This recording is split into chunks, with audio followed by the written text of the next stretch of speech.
Guys, sekarang adalah ADI My Life ya, videonya emang kurang gua jelas dan juga orangnya random banget atau emang orangnya sosok filter aja Allah suguhan apa sih bang, lu kalau ngomong yang bener gue juga serius ngeliatin ya kalau lu yang serius. Oke siap ya. Oke teman-teman, assalamualaikum warahmatullahi wabarakatuh. Sekarang adalah satu hari sebelum lebaran, jadi sekarang adalah olah-olahnya atau bisa dibilang adalah sekarang adalah kita sedang membuat gemblong.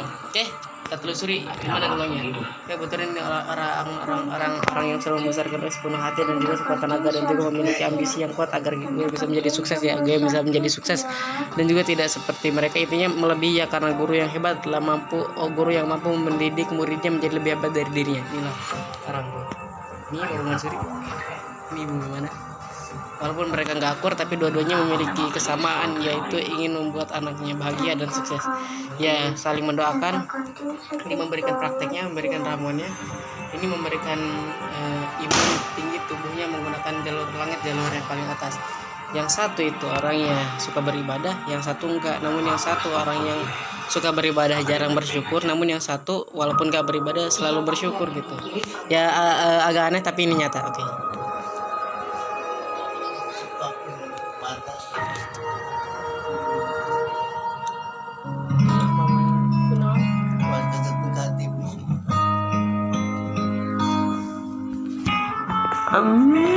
Kira itu rasanya di HP tuh itu bedaknya nih ya. Ini sinetron. Ini Muhammad.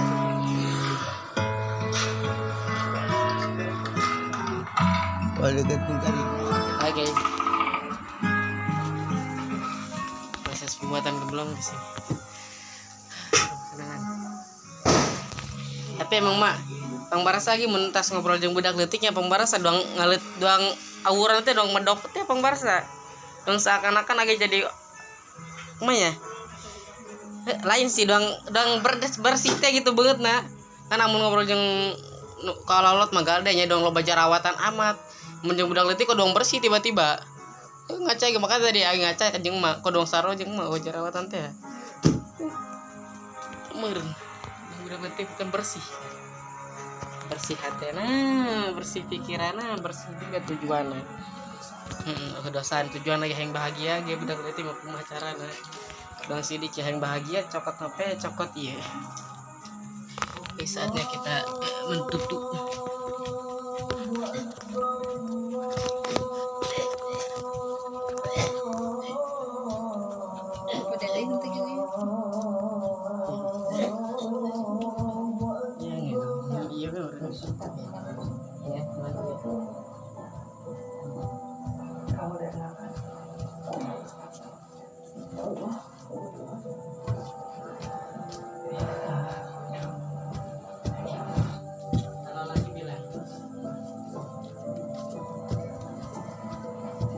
Oke guys, saatnya kita tutup. Mangga, saya dia.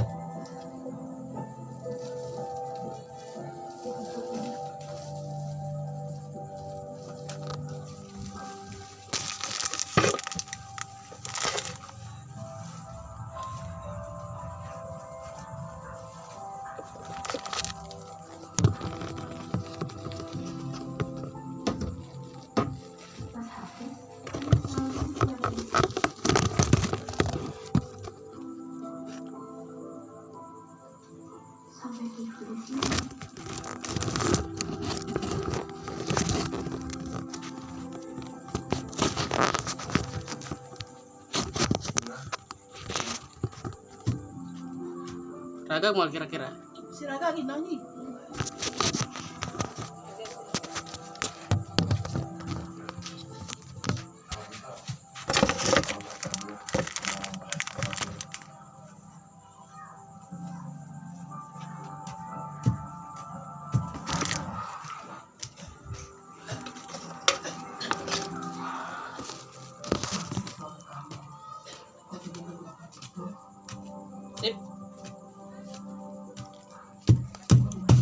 Lanjut lagi gituan baik mak kemana kena mantau. Yes.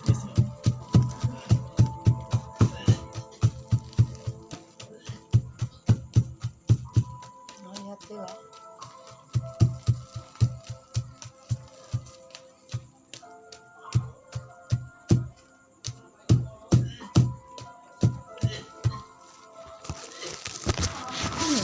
suami si kana ieu satu tuh ke jadi ama ka mana bae ngumpul kaprik.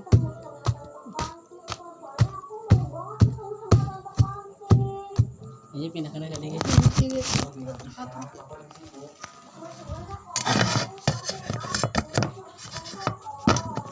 Coba. Ano kalan? Isi na kelas na lagi. Sip.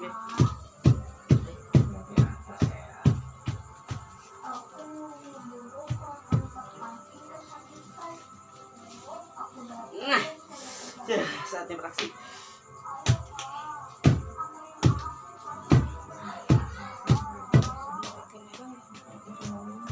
Ambiar kan?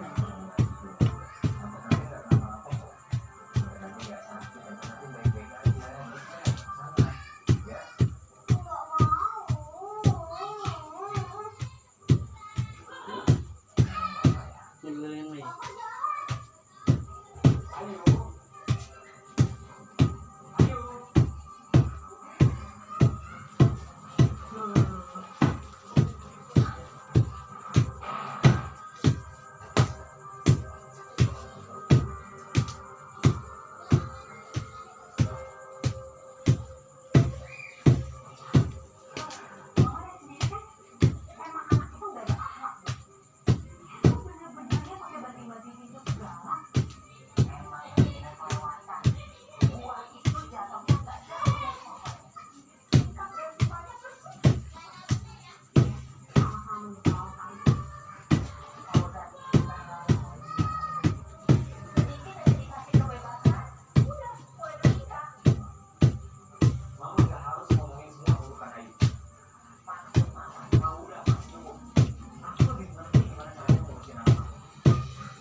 Oke teman-teman, udah habis, udah selesai beberapa menit dengan ya.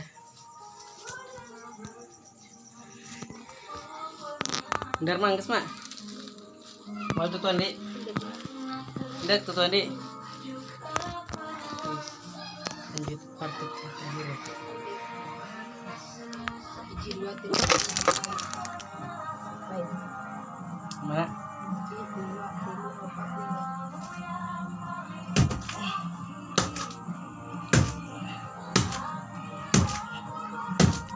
Kenapa?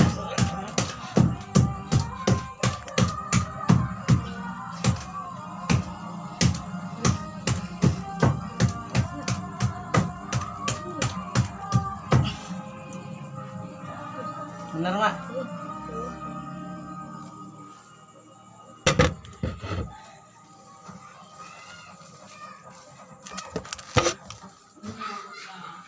Sudah selesai. Lumayan olahraga malam ini. Sisa latihan kuat. Bener, Mak? Piye?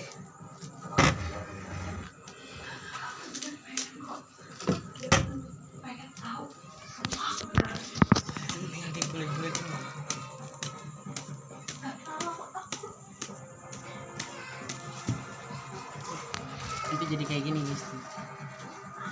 Oke, sekarang kita membuka isi pikiran ya. Oh, aku rasa di dalamnya. Yang kecapean ini apa artinya? Ya, kita ulas di kabar yang berbeda. Mana? Sini aja deh.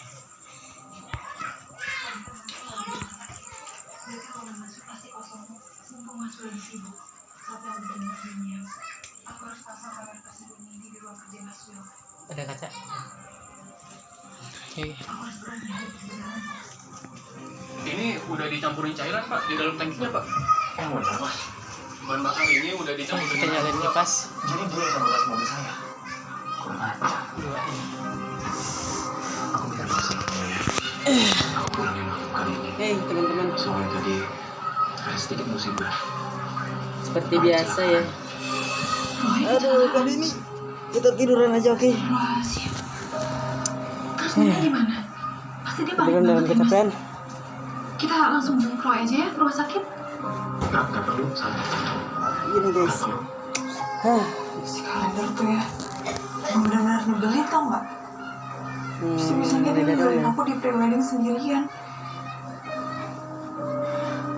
Dia tuh kadang-kadang emang gak jelas gitu ya jadi cowok. Emang ada ya klien seperti itu?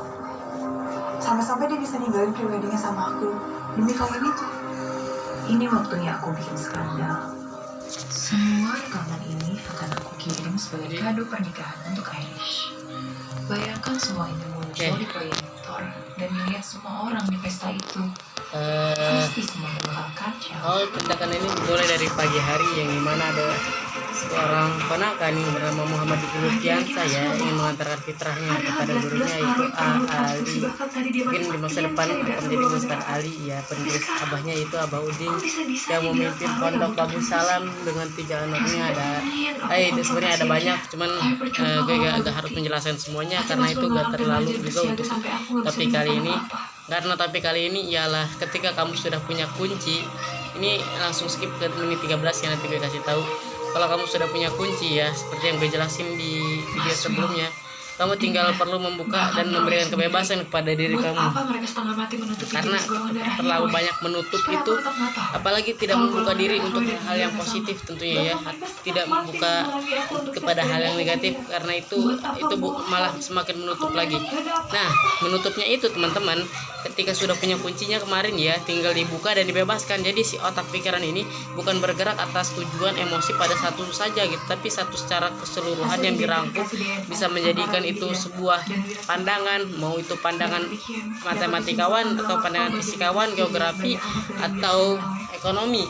Ada banyak gitu, ada trading, ada investor. Oke, apa yang gue sebutin tadi adalah bentuk-bentuk pekerjaan atau bentuk-bentuk profesi, karena pandangan seseorang seperti pandangannya koruptor dengan orang yang berhati suci pasti berbeda dalam mengambil potensi atau juga keuangan atau atensi yang ada dari orang-orang.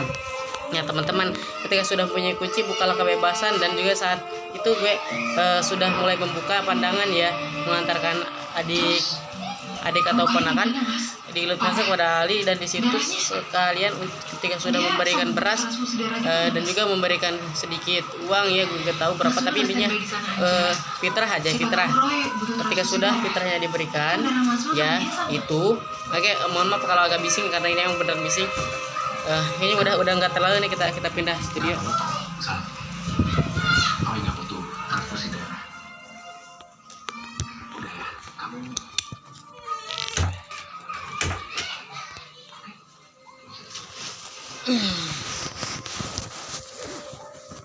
Tenang, gue itu orangnya naturalisme ya untuk sekarang. Jadi video ini nggak bakalan diedit apapun atau nggak bakalan terlalu untuk diberikan arahan biar kalian makin paham. Gue ingin kalian mengambil semua hikmah atau tindakan yang gue lakukan barusan gitu ya. Karena gue terkadang ingin membuat video yang berkelas dengan cara sebelum memberikan motivasi, gue berikan dulu gambaran kalau ini udahlah pergerakan gitu ya. Adalah suatu tindakan yang menjadikan contoh bahwa kenapa gue berpikir seperti sekarang. Tadi juga harusnya minta kontaknya biar kalian tahu gitu bahwa gue bener mendatangi ustadznya seorang Diki, yang dimana itu adalah guru gue terdahulu, guru Amil, yang sudah memberikan pandangan jalan bahwa walaupun kamu memiliki banyak kekurangan, asalkan kamu punya otak dan ilmu yang mumpuni dan juga ketenangan emosi yang tidak terlalu terkendali oleh nafsu duniawi, kamu akan bisa menjalani dunia ini dengan penuh semangat dan juga tanpa dengan banyaknya kelebihan, walaupun hanya dengan kekurangan kamu bisa menikmatinya.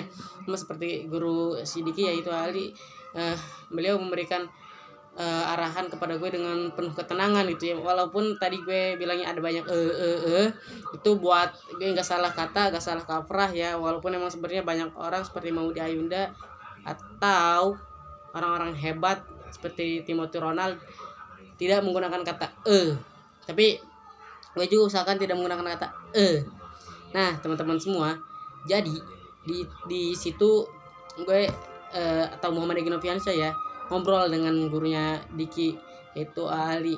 Ngobrolnya yang pertama dibuka dengan yang pertama itu adalah ya tindakan si Diki. Kalau si Diki itu orangnya jarang sholat gitu, sekalipun sholat malah acak-acakan, malah berantakan. Disitulah Ali memberikan pembelajarannya, karena katanya anak kecil ya, emang anak kecil Diki kan SD kelas 3 nih. Jadi itu kalau sholat seperti itu gara-gara emang ilmunya belum ada. Dan kenapa dia sholatnya seperti itu, karena emang masih kecil juga, udah kebiasaannya, jadi nggak perlu terlalu dipaksain, yang penting sering. Karena Diki pun biar ada pembelajaran. Dan gue bilang lagi, Ali tapi dia sering kabur gitu. Gimana itu katanya, harusnya kalau sering kabur itu dikasih tindakan. Ada nih Ali nih orang tuanya ya suka marah-marah gitu ke si Dikinya. Kalau suka marah-marah itu namanya wajar, walaupun si Dikinya sampai nangis nggak apa-apa. Ya nggak apa-apa. Karena apa? Karena kalau kitanya terlalu dimanja oleh orang tua, kitanya nggak mau disuruh sholat atau nggak mau ngelaksanain kewajiban, anak kecil malah keenakan, nantinya nggak ada keyakinan buat membentuk hati dan juga jiwanya kalau sholat itu benar-benar penting untuk masa depan, untuk bisa menumbuhkan iman gitu. Cuman ya dalam perspektif kita yang sekarang tentunya hal itu emang beneran gitu. Kenapa beneran? Karena teman-teman semua dalam mencapai sesuatu terkadang kita harus dipaksakan, mau itu dipaksakan oleh keadaan atau dipaksakan oleh orang tua atau dipaksa oleh keinginan. Kebanyakan yang paling sukses itu dipaksanya oleh keinginan dan juga keadaan. Kalau orang tua itu biasanya hanya mengarahkan, tapi itu nggak menutup kemungkinan ya, karena orang yang gue kenal kebetulan Timothy Ronald dipaksakan oleh keadaan dan juga ambisi dari orang tua dan juga ambisi dari keinginan. Nah sebenarnya kombinasi dari ketiganya boleh ya, walaupun ada 3 gaya belajar, tapi kalau kita gunain 3-tiganya kita disebutnya smart atau jenius. Oke, kita masuk ke dalam pembahasan itu, gak apa-apa dipaksa gitu ya. Bahkan Ali pun memberikan ya gambaran latar belakangnya bahwa dulunya dia pun ketika mau sholat itu ya ininya diituin pakai rokok nyala, sakit, jadi dipukul atau digantung gitu. Intinya adalah sebuah tindakan orang tua untuk membuat anaknya sadar bahwa sholat itu penting. Dan lanjut kepada yang kedua, gimana kalau orang tuanya nyuruh cuman gak sholat? Kesel gak? Kesel dong. Masa dia bilang katanya kita harus aja sholat sedangkan dianya enggak? Ya itu yang harus dipahami dengan perspektif orang tua, dan seakan-akan kita harus jadi orang tua guys. Ali pun memberikan itu pandangan yang sangat mind blowing sekali. Katanya ketika kita yang nggak bisa seperti orang yang kita inginkan, kita harus meneruskan keinginan tersebut pada anak atau pada saudara atau pada siapapun gitu. Karena terkadang jikalau kita hanya menyimpannya sendirian, itu akan membebani kehidupan dan juga kematian. Karena manusia itu suka menyanyiakan waktu, jadi ketika dia tidak mampu untuk mendapatkan apa yang diinginkan, dia pasti harus mencari penggantinya. Nah itu orang tua menyuruh sholat, menyuruh sesuatu itu biar anaknya nggak seperti dirinya, biar dia itu memiliki kekuatan lebih gitu, nggak disepelein kayak orang tuanya atau nggak diremehin, biar anaknya berbeda lah intinya. Karena guru yang hebat adalah guru yang mampu mendidik muridnya menjadi lebih hebat daripada dirinya, dan orang tua yang hebat adalah orang tua yang mampu mendidik anaknya yang mampu melebihi dirinya. Tuh teman-teman.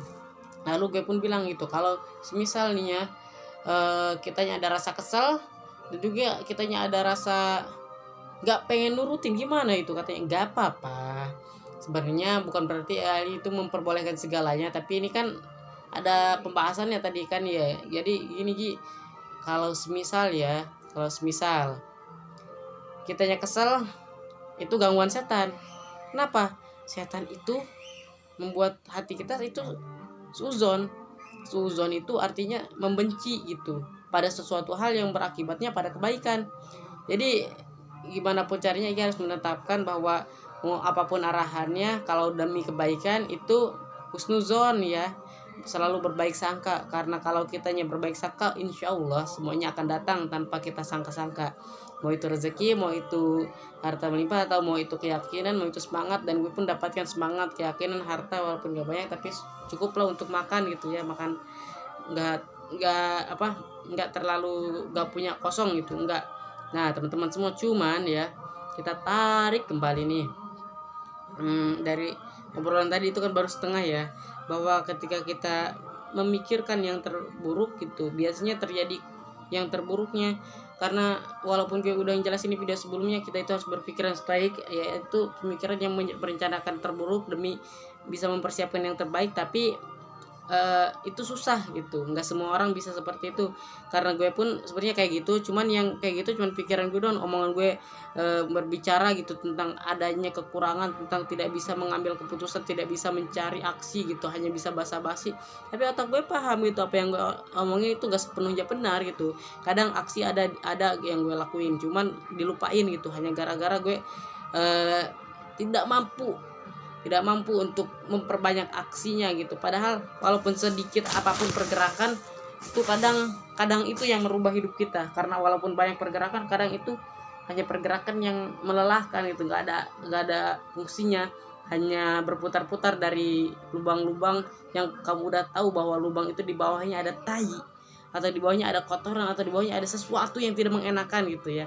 Kamu terus gali aja terus sampai kamu itu menjadi orang yang tidak berguna sama sekali. Ya itu gak boleh ya. Itu gue dapatnya dari Timothy Ronald, video terbaru.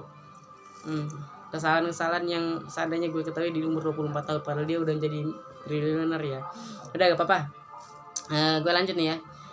Dalam konteks yang pembicaraan tadi pun gue melanjutkan bahwa ketika gue ingin mempelajari sesuatu itu ada pikiran bahwa kalau gue ilmunya atau otaknya atau ibadahnya melebihi orang tua, pasti akan menjadi masalah gitu. Gimana nanti kata malaikat katanya, kok kamu punya anak lebih hebat dari kamu kok malah lebih lemah dari anak kamu? Ternyata itu juga sama, itu bisikan setan ya tadi. Kenapa bisikan setan? Karena teman-teman semua, kalau semisal kita tidak mau menjadi hebat hanya gara-gara alasan takut membawahi seseorang, itu kita tidak akan menjadi apa-apa. Karena setiap orang pada generasi yang sama, dia itu mampu menjadi lebih hebat. Tidak ada orang hebat yang ragu-ragu dalam mengambil ilmu dan juga keputusan. Jadi sebenarnya itu adalah gangguan setan yang tidak mau kita menjadi lebih baik lagi, yang maunya kita menjadi lebih buruk lagi. Karena dengan kita paham sesuatu itu, kalau kita gak bisa naik, kita itu pasti akan turun. Kalau kita gak bisa mengimprove diri atau memperbaiki diri, kita pasti hanya akan memperburuk dan menjatuhkan diri kita sendiri. Nah teman-teman, kita lanjut lagi ke depan itu. Dan gue bilang kali dalam kisah juga ada yang bilang katanya dengan banyaknya ilmu dan juga dengan banyaknya pengetahuan, kalau gak diamalkan nanti malah kita yang mudah masuk ke dalam jurang ya, seperti yang kata dibilang oleh para bukan parasit ini, gue dapat dari mana ceritanya ya lupa, tapi gue sebutin dari katanya gue bilang gini. Oke, agar tidak gugup lagi kita mulai ice breaking-nya teman-teman. Jadi gini, ini kan ada ular, ini kan ada cacing. Kalau gue bilang ular pasti panjang, kalau gue bilang cacing pasti pendek. Ular pendek, cacing panjang. Oke, selesai. Jadi gini ya. Lanjutnya adalah kalau semisal nih ya, gue kebanyakan mikir tadi. Oke, sorry, dan juga pernyataannya bener-bener gugup. Jadi emang agak kecapean ya. Abis makan seblak, abis minum marjan rasa leci warna hijau. Oh, pokoknya segar sekali. Dan juga ini kegemukan dan juga keringatan abis mukulin gemblong. Nah teman-teman, kenapa gue bilang seperti tadi ya, sebenarnya itu adalah konsep bahwa gue itu sedang berpikir dan juga merasionalisasikan sesuatu dengan penuh kehati-hatian, bahwa gue yang ucapkannya penuh dengan keraguan, kesemangatan itu terkadang banyak pemikiran gitu, bukan hanya mikir tapi dalam kedongon. Walaupun mungkin ada kata-kata yang tidak sempurna sama sekali, tapi itu benar makna dan yang artinya sama seperti yang gue tanyakan pada Ali. Dan lanjut ya, gue bilang bahwa dengan banyaknya ilmu kita pasti harus mengamalkan. Dan Ali memberikan analogi yang sangat keren sekali. Ada pohon beringin, tahu pohon beringin? Itu kan sangat besar ya, Ki? Iya, besar, banyak daunnya. Anggap iman atau amal yang kita lakukan itu adalah buahnya. Ali tanya, pohon beringin ada buahnya nggak? Walaupun gue sebenarnya tahu ya ada buahnya kecil-kecil, cuman anggaplah itu nggak ada buahnya sama di hati gue sendiri. Gara-gara emang buahnya pun gue jarang makan dan juga jarang ngelihat itu. Gue gak mau mengucapkan sesuatu yang belum pernah gue, yang di luar kemampuan, ibaratnya yang belum pernah gue rasakan gitu ya. Itu gue bertanya seperti itu. Gue bertanya kalau amalnya banyak nanti harus kita mengamalkan, dan kalau tidak bisa mengamalkan nanti dosa banyak. Ali bilang itu lebih dosa lagi kalau kamu gak mau untuk mengetahui amalannya, dan juga lebih baik kamu mengetahui amalannya seperti pohon beringin, walaupun tidak ada buahnya tapi sejuk gak? Sejuk. Bisa gak duduk buahnya? Bisa. Adem gak? Adem. Punya manfaat gak? Punya. Banyak. Bahkan katanya disatuin di Pancasila yang ketiga ya. Oke, yang ketiga tentang persatuan pohon beringin. Itu kan artinya apa? Walaupun kita tidak mampu mengamalkan, mengaktualisasikan berbagai ilmu yang ada di pikiran, tapi kita bisa menjadi orang yang menaungi orang-orang yang penasaran ataupun orang-orang yang kurangnya pengalaman gitu. Kita bisa memberikan naungan gitu ilmu dengan kita mempunyai banyaknya pikiran yang sudah kita hafalkan atau kita cari-cari di berbagai referensi yang tentunya adalah ahli sunnah wal jamaah, yang bisa dibilang itu adalah konsep-konsep yang dimana ketika kita mampu untuk menjawabnya, kita jawab dengan sebisanya. Kalau kita gak mampu, kita bilang aja gak tahu gitu. Jangan sampai kita tidak ingin terlihat rendah, jadi kita bilang sesuatu walaupun kita nggak punya kompetensi di ilmunya. Gak boleh, oke? Lanjut lagi, dan setelah itu pun gue semakin yakin bahwa walaupun dengan banyaknya pemikiran seperti sekarang gitu, gue nggak terlalu memikirkan itu bagaimana cara mengaktualisasikannya, bagaimana cara mengerjakannya. Yang gue pikirkan adalah bagaimana gue bisa bangga mempunyai ilmu seperti sekarang. Dan itu pun sudah dijawab sama Ali. Apa katanya? Itu jadilah pohon beringin walaupun tidak ada buahnya tapi mampu bermanfaat kepada sesamanya. Jadi ya, cara gue bangga adalah gue itu harus bisa meng-share ilmu ini kepada teman-teman semua seperti sekarang, atau kepada teman-teman dunia nyata gue yang gue juga dahulu sebelum masuki fase depresi atau fase arogan, fase euforia super tinggi, gue sering sekali ngobrol-ngobrol cerita dengan anak 10. Semoga mereka nggak melupakan ya, karena emang gue nya juga menjadi sangat arogan, aneh guys, sumpah aneh. Tapi dibalik itu semua gue melanjutkan pertanyaan. Ada seorang guru ya, itu namanya Guru Mbul, yang menyesatkan katanya ustadz-ustadz di kampung itu adalah sesat, atau ulama-ulama sekarang tidak mau mengerjakan tugasnya. Dan juga ada seorang tokoh yang bilang bahwa kita berziarah di makam itu sama seperti kita jadi orang bodoh gitu menziarahi orang mati. Ali langsung kasih analoginya apa gitu, ziarah di makam orang mati analoginya adalah sama kita punya handphone bisa kita matikan, bisa kita hidupkan, di dalamnya ada data. Kalau kita matikan handphonenya ya pasti mati, dan kalau kita hidupkan pasti hidup. Dan kalau kita punya data, kita bisa mengirimkannya kepada seseorang yang kita suka atau pada seorang yang punya kepentingan, dan pasti diterima. Nah sama walaupun orang tersebut mati, tapi kalau kita kirimkan data pesan tersebut itu pasti checklist 1. Dan ketika kita mengirimkannya banyak, pasti Allah Maha tahu dan memberikan data kepada orang yang sudah mati, dan juga bisa membuka pesan yang kita kirimkan itu, dan juga menjadi lebih tenang lagi. Itu ibaratnya walaupun dianya mati, tapi kalau kitanya memberikan sesuatu pasti akan menyala dong. Nyala bangku api aja, walaupun tadinya nggak ada, dengan ada gesekan batu dengan sangat kuat dia bisa jadi ada api.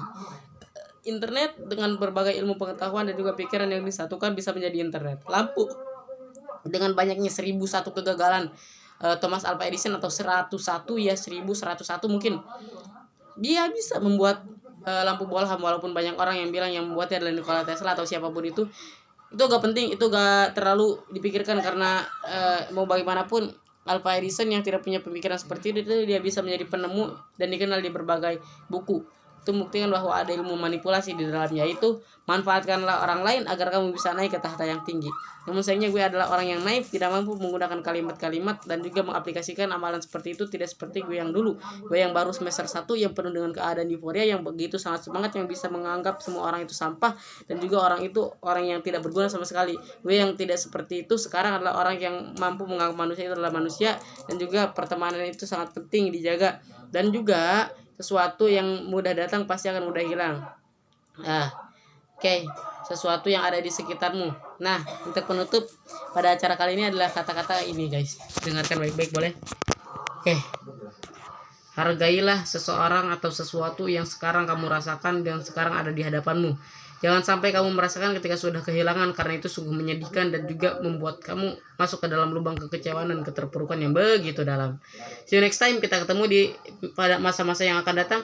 Semoga ilmu storytelling gue semakin jelas ya. Semoga kalian bisa membayangkan seperti apa pembicaraan gue dengan Ali yang sedang membawa Diki sambil membawa Cakap Fitra, walaupun tadi acak-acakan, tapi semoga gue bisa menjadi upgrade dan juga menjadi orang yang lebih pro dalam menceritakan sesuatu. See you next time. Bye-bye. Kita ketemu lagi di Quran Surat Al-Asr tentang masa, waktu, dan gue akan ceritakan itu adalah pondok pesantren ya. See you next time. Bye-bye. Pesantren kilat itu artinya. Wassalamualaikum warahmatullahi wabarakatuh.